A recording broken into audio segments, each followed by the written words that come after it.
I was sitting in the ship's security office at 6:47 a.m., watching my daughter-in-law's face drain of color on the monitor. She was standing at our cabin door, phone in hand, thumb hovering over the send button.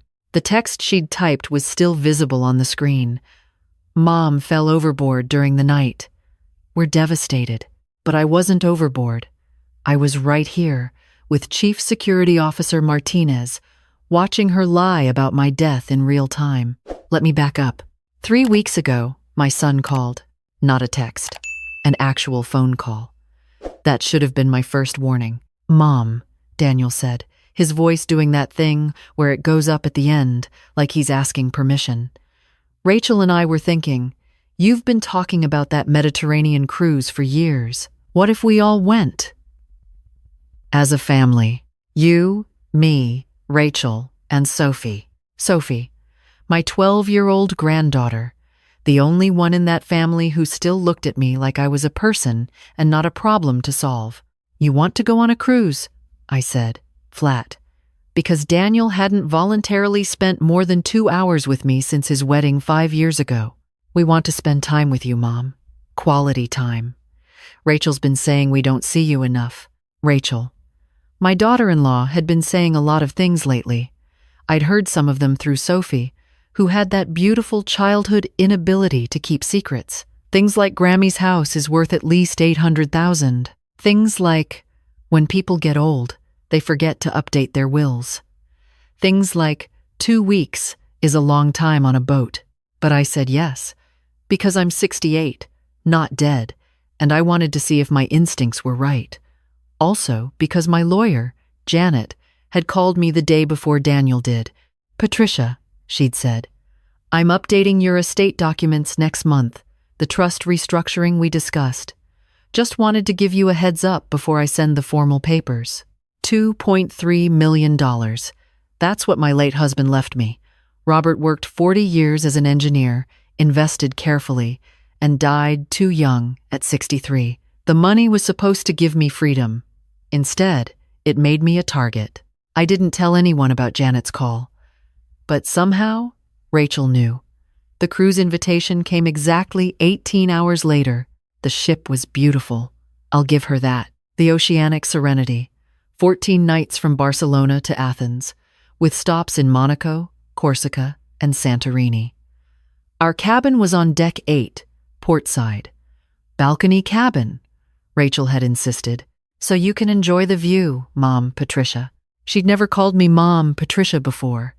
It was always just Patricia, said with that little pause that made my name sound like an inconvenience. The first 2 days were fine, pleasant, even. We ate dinner together. Sophie held my hand during the lifeboat drill. Daniel asked about my book club. It almost felt real. Then, on the 3rd night, I woke up because I couldn't breathe. Not metaphorically, literally. The air in the cabin felt thick, and when I tried to sit up, my head spun. I reached for the bedside lamp, and that's when I heard it. Voices. Through the wall. Our cabin shared a balcony divider with the cabin next door. Daniel and Rachel's cabin. I hadn't thought about how thin the walls were until I heard Rachel's voice, sharp and clear. Tomorrow morning, 5 a.m. Everyone's asleep. I froze. The digital clock next to me read 2:14 a.m. Daniel's voice, quieter. I don't know if I can. You don't have to do anything. Rachel's voice had that edge it got when Sophie spilled something, or when I suggested Daniel might want to call more often. I'll handle it. You just have to not be there. Take Sophie to the breakfast buffet early. Make sure you're seen. What about the cameras? There are no cameras on the balconies. I checked. It's a privacy thing. My chest felt cold. The spinning in my head was getting worse, but I forced myself to stay quiet, stay still. How do we explain Daniel started? She's 68. She has high blood pressure. She got dizzy, leaned over to look at the water, and fell. These things happen on cruises, Daniel, all the time. There'll be an investigation, but they won't find anything. And then your sister and brother stop asking why you're borrowing money, and we stop worrying about collectors calling. And Sophie gets to stay in her school, in her house, with her friends. This isn't about greed, Daniel. This is about survival. $347,000. That's what Sophie had accidentally told me they owed. Credit cards, a business loan for Rachel's failed boutique, Daniel's gambling problem he thought I didn't know about. They were drowning, and apparently, I was the life raft, or I was supposed to be. After I was dead, I waited until their voices faded, until I heard their cabin door close. Then I got up, slowly, and went to the bathroom. The room was still spinning, and when I looked in the mirror, my lips had a faint blue tinge, carbon monoxide, or something like it. The air circulation in the cabin had been tampered with. She hadn't been planning to wait until morning. My hands were shaking when I found the emergency intercom panel behind the bathroom mirror. Every cabin has one. I'd read about it in the safety brochure I actually bothered to look at, while Rachel and Daniel were too busy settling in. I pressed the button. "This is an emergency," I whispered, watching the bathroom door. "Cabin 8042. I need security. Quietly. I'm in danger from my own family." The voice that came back was calm, professional. "Ma'am, stay on the line. Don't hang up. Can you tell me your name?" "Patricia Holbrook. My son and daughter-in-law are in cabin 8044. They're planning to kill me in 3 hours." There was a pause. Then, "Mrs. Holbrook, I need you to stay in the bathroom. Lock the door. I'm sending someone now. They'll hear. They won't. Stay quiet. Help is coming." I sat on the bathroom floor, phone in hand, and did something I hadn't done since Robert died. I recorded a video, just in case. "My name is Patricia Ann Holbrook," I whispered to my phone camera. "It's August 14th, 2:38 a.m. I'm on the Oceanic Serenity, cabin 8042. If something happens to me, if I'm reported as having fallen overboard or having an accident, please know it wasn't an accident. My son, Daniel Holbrook, and his wife, Rachel Holbrook, are planning to kill me for my inheritance. I heard them through the wall. They tampered with the air in my cabin. They're planning to stage a balcony accident at 5 a.m. This is not a joke. This is not a misunderstanding. This is the truth." My voice broke on the last word. I sent the video to Janet, my lawyer, with a message. "Open if anything happens to me." The knock on the cabin door came at 2:56 a.m. Soft, professional. "Mrs. Holbrook? This is Chief Security Officer Martinez. I'm here with Medical Officer Chen. Can you open the bathroom door?" I did. There were 2 of them, both in uniform, both calm. Martinez was maybe 45, with graying hair and eyes that had seen things. Chen was younger, carrying a medical kit. "First, let's get you checked out," Chen said quietly, guiding me to sit on the closed toilet seat. She checked my oxygen levels, my blood pressure, my pupils. "You were right. Carbon monoxide poisoning. Mild, but present. Someone definitely tampered with your cabin's ventilation system." Martinez was already on his radio, speaking in low tones. Then he looked at me. "Mrs. Holbrook, I need you to tell me everything. Start from the beginning." So I did. The phone call, the overheard conversation, the timeline, the money, Rachel's debts, all of it. "Do you have proof of what you heard?" he asked. "No. But check the ventilation system, and they'll try again at 5 a.m. You could catch them in the act." Martinez nodded slowly. "It's risky." "I'll do it," I said.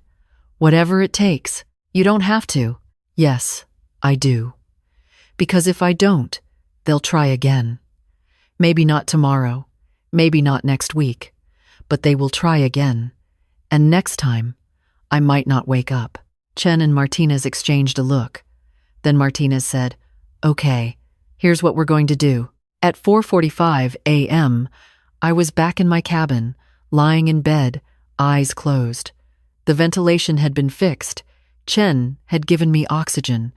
But more importantly, my phone was recording, hidden in the bookshelf, camera pointing at the balcony door. and Martinez was in the bathroom, waiting.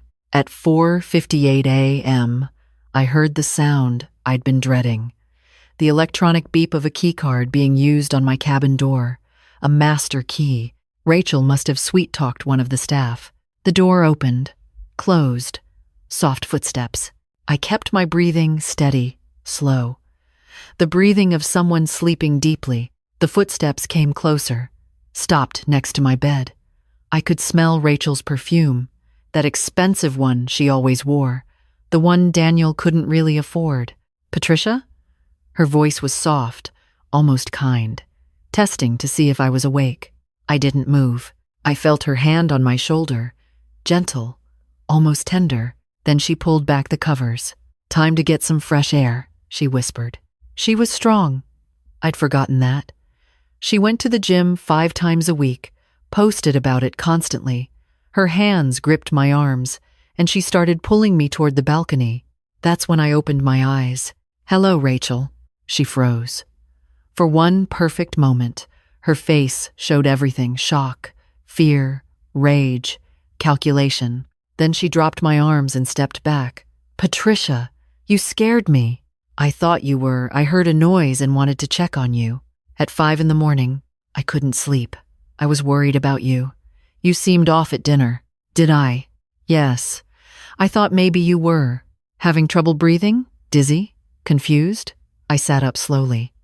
"That's what carbon monoxide poisoning feels like, Rachel. But you knew that already." Her face went carefully blank. "I don't know what you're talking about." "Yes, you do. Just like you know that balconies don't have cameras. Just like you know I'm worth $2.3 million to you, dead. You're being paranoid. Mrs. Holbrook is being accurate." Martinez stepped out of the bathroom. Rachel's face went white. "Chief Security Officer Martinez," he said pleasantly. "We've been having an interesting night, Mrs. Holbrook. Your mother-in-law is quite resourceful." Rachel's mouth opened, closed. "This is a misunderstanding." "Is it?" Martinez held up a tablet, turned the screen toward her.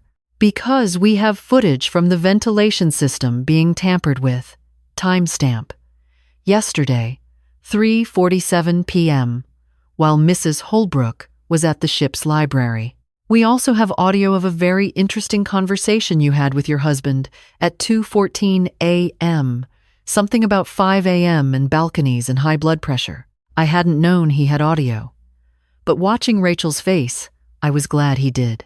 "I want a lawyer," Rachel said. "You'll get one at the next port. Until then, you'll be confined to a secure cabin. We've already collected your husband. He's being very cooperative, by the way. Told us all about the debts, the life insurance policy you took out on his mother 3 months ago, the one she didn't know about. I hadn't known about that either." The life insurance felt like a punch to the chest. Rachel looked at me, really looked at me. "You don't understand. We were desperate. You have all that money just sitting there. So you decided to kill me for it? We were going to lose everything, and I was going to lose my life." I stood up, and I was surprised by how steady I felt, how clear. "There's no amount of debt that makes murder acceptable, Rachel. There's no desperation that erases what you tried to do. Please," her voice cracked. "Sophie. Think about Sophie." "I am thinking about Sophie. I'm thinking that she deserves to grow up knowing that actions have consequences. That family doesn't mean you get to hurt each other. That love, real love, doesn't come with a price tag." Martinez touched his radio. "Go ahead and escort Mrs. Holbrook." 2 security officers I hadn't seen came from the hallway. Rachel started crying as they led her away. Not the kind of crying that comes from remorse, the kind that comes from getting caught. When she was gone, I sat down on the bed. I was shaking now, the adrenaline wearing off. "You did well," Martinez said quietly. "I recorded my son planning my murder." "You survived your son planning your murder. There's a difference. What happens now?" "Port police will board at Naples, day after tomorrow. There'll be an investigation. You'll need to give a formal statement. But Mrs. Holbrook?" He waited until I looked at him. "You're safe now." I wanted to believe him. At 7:15 a.m., I went to breakfast. The dining room was already busy with early risers, couples in vacation clothes, families with sleepy children, normal people doing normal things. Sophie was there, sitting alone at a table near the window, pushing pancakes around her plate. When she saw me, her face crumpled. I sat down across from her. "Grammy," she whispered. "Dad told me you fell." He said, "Your dad lied, sweetheart." I know. Tears rolled down her face. "I heard them last night, fighting about you, about money, about she couldn't finish." I reached across the table and took her hand. "It's not your fault. They're my parents, and you're 12. None of this is on you. Are they going to jail?" I wanted to say no. I wanted to make it better, make it easier, but Sophie deserved the truth. Probably. "Good." She said it fiercely, angrily, and then started sobbing. I got up and held her while she cried, right there in the middle of the breakfast buffet, and I didn't care who saw. Later, Martinez told me the details. The life insurance policy was for $1.5 million. Rachel had forged my signature on the application 3 months ago, right after Janet mentioned the estate update. They'd been planning this for a while. Daniel's statement was pathetic. He claimed he didn't really think Rachel would go through with it. He thought it was just talk, just stress, just fantasy. But he'd helped her get the master keycard. He'd researched carbon monoxide symptoms. He'd chosen the cabin next to mine specifically because of the shared balcony wall. He'd done everything except pull the trigger himself, and he wanted credit for that. At Naples, the Italian police came aboard. There were statements, paperwork, phone calls to American authorities. Janet flew out immediately. By the time we reached Athens 4 days later, Rachel and Daniel were facing attempted murder charges in both Italian and American courts. The cruise line offered to fly Sophie and me home. We stayed. Why? Sophie asked me on our last night, standing on the deck at sunset, watching the lights of Athens sparkle against the dark water. "Because your grandmother bought this ticket," I said. "And I'm not letting them take this from me too. I'm not letting them make me afraid of living." "Are you afraid?" "Terrified. But I'm also here. And sometimes that's enough." The ship's captain found us there. Captain Morrison, a woman in her 50s with silver hair and a kind face. She'd checked on me every day since Naples.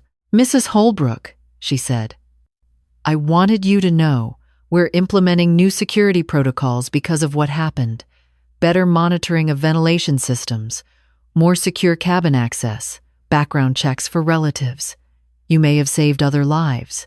It was a nice thought, but I wasn't sure I believed in silver linings anymore. When we got home, Janet had news. Daniel and Rachel had already begun plea negotiations. They'd serve time. How much? We didn't know yet. And Sophie came to live with me. Her other grandparents, Rachel's parents, had offered.